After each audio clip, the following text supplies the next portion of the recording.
In the autumn of 1944, Budapest, the jewel of the Danube, was transformed into a living hell. While the Allies advanced across Western Europe, on the Eastern Front, the war's brutality reached its peak. The Red Army was closing in on the Hungarian capital, and the Nazi regime, desperate to hold on to its strategic ally, unleashed its most ruthless instrument, the Waffen-SS and their policy of absolute terror. The city became a deadly chessboard. Inside, civilians were trapped, Jews were hunted down, and resistance groups fought desperately to survive amid mass deportations and summary executions organized by the SS and their local collaborators, the Arrow Cross Party. Outside, German troops and the Waffen-SS struggled to fortify the city, preparing for one of the bloodiest sieges of the Second World War. The story of Budapest in 1944 is one of stubborn resistance, unprecedented violence, and the clash of two equally merciless ideologies. In this video, we will explore how the Hungarian capital became the stage for an inferno unleashed by the SS, leaving behind a legacy of horror that scarred an entire generation. On October 29, 1944, the Red Army's 2nd and 3rd Ukrainian fronts launched a massive offensive to seize Budapest. This assault marked one of the final stages of the war in the east, with the strategic objective of securing the road to Vienna and southern Germany. The city, once among Europe's most beautiful, was quickly turned into a death trap. Adolf Hitler declared Budapest a Festung, or fortress, a designation that meant it was to be defended to the last man with no surrender permitted. German forces, including the 3rd Panzer Division, the 8th SS Cavalry Division, Florian Geyer, and other Waffen-SS units, were reinforced by Hungarian troops loyal to the Arrow Cross regime. These forces were placed under the command of General Karl Pfeffer Wildenbruch, an SS officer who lacked experience in urban warfare, something that would prove decisive. The Red Army advanced swiftly, encircling the city completely on December 26, 1944.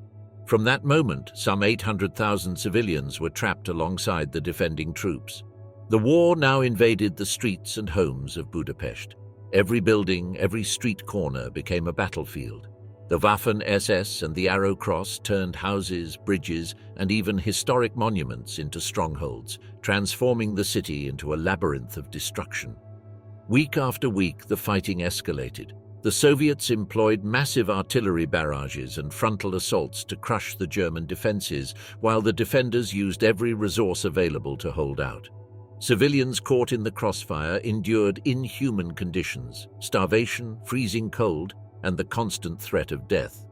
The occupying forces did not only fight the Soviets, they also carried out executions of civilians suspected of aiding the resistance or simply for belonging to persecuted minorities. German and Hungarian resistance eventually concentrated around Buda Castle and the Danube district. Yet by mid-January, the defenders were on the verge of collapse. The Red Army succeeded in splitting the German positions in two, completely isolating the forces on the western bank of the Danube.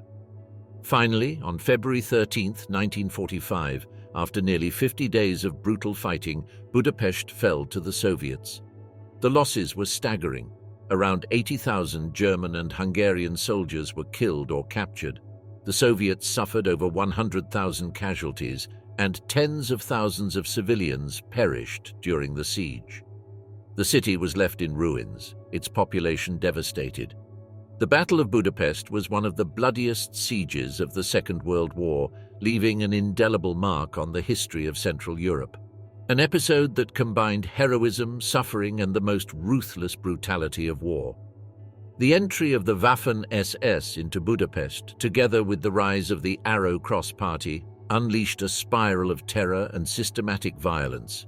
Under the pretext of strengthening the city's defenses, the SS used their presence to impose a regime of absolute control, applying their extermination ideology to a population already weakened by years of conflict. One of the groups most affected by this brutality were the Jews of Budapest. In one of the final phases of the Holocaust, thousands of families who had managed to survive the early years of the war became the targets of mass raids. In November 1944, the Budapest ghetto was established, a small sector of the city enclosed with barbed wire. More than 70,000 people were confined within its limits, forced to live in inhumane conditions. Hunger, disease, and the freezing winter claimed hundreds of lives. Mass executions became a daily occurrence. One of the most infamous episodes took place on the banks of the Danube, where thousands of men, women, and children were stripped of their belongings and shot at the water's edge.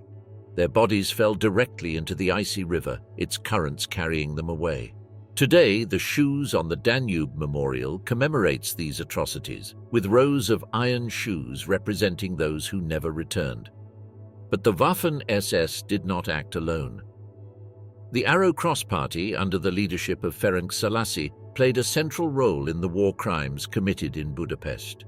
The party's fascist militia competed with the SS in sheer brutality, carrying out raids, torture, and public executions. Their violence was not limited to Jews. Anyone suspected of aiding the resistance or opposing the regime could be arrested and executed without trial.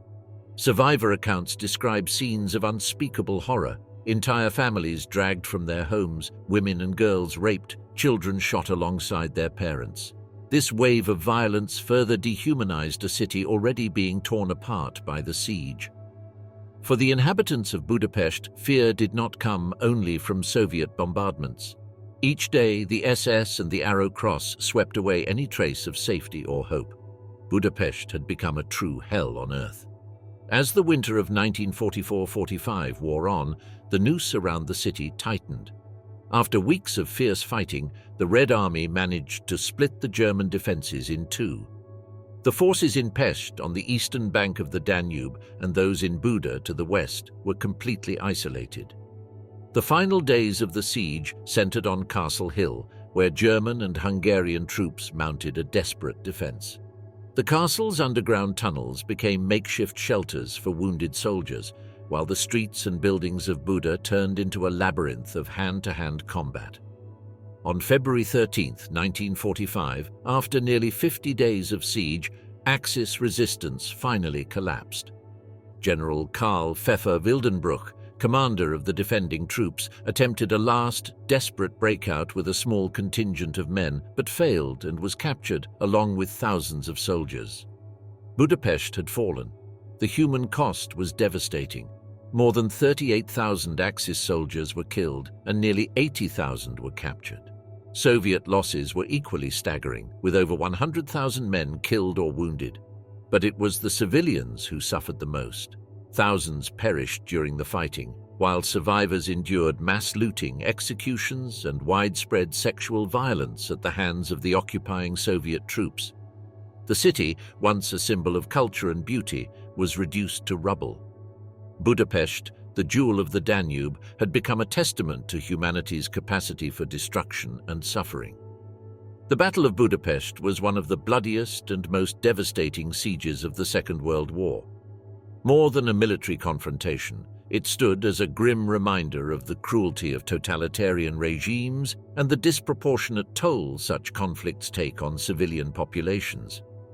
Today, Budapest has risen from the ashes. Its monuments, streets, and bridges have been rebuilt, restoring the city to its former splendor.